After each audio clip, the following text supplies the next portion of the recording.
আল্লাহর ডিউটি না করলে আল্লাহর সাথে কানেকশন থাকতো না। আল্লাহর আইনে না চললে কোনদিন আল্লাহ এই কথা শুনবে না।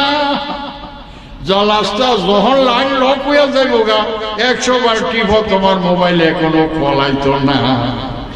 এই জন্য কল যদি অন্ধ হয়ে যা তাহলে বেওফাই। এই কারণে আল্লাহর সাথে কানেকশন ঠিক রাখার জন্য রে বাজান আল্লাহর আইনের বিধানে চলতে হয়।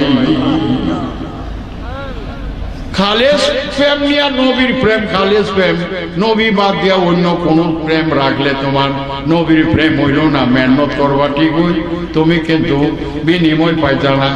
এই জন্য অলির দরবারও এই বছর থেকে নিষেধ করে দিছে, বাড়ির থেকে খাই আইসা পড়বা রে। ভোগ যদি লাগে তোমার খানা বাড়ি থেকে লই আয়া বসে এনে খাইব, পানির অভাব নাই।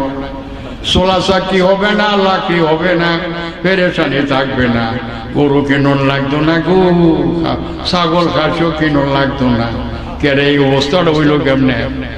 এই কারণে হয়েছে গরু লইয়া যা জব করে সোলার মধ্যে লাগিয়ে থাকে, এরপরে খানা লইয়া ঝগড়া করে।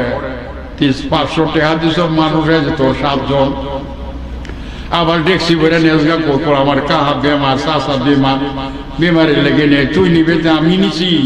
হ্যাঁ, এই কাম করো বুঝাল তোর আর শরীর হইতাম না।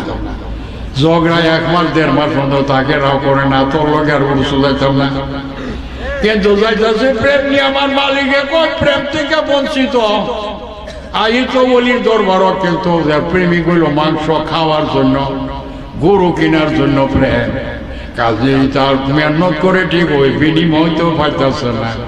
এখন তুমি জৈমা সারছে, এখন খালিজ কইরা দেও রে, আর চুলা চাকরি নাই।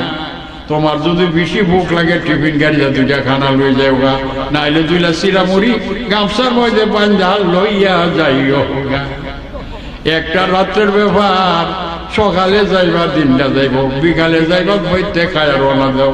বিকালে বসবে 1টা রাত্র, গরু গেরাম সারা রাত্র থাকবে।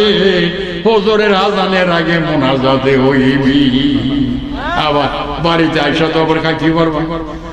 প্রেমটা খালেস না, তোমার প্রেমের বিনিময় পাওয়ার জন্য সঠিক ভাবে এটা করা হয়েছে রে।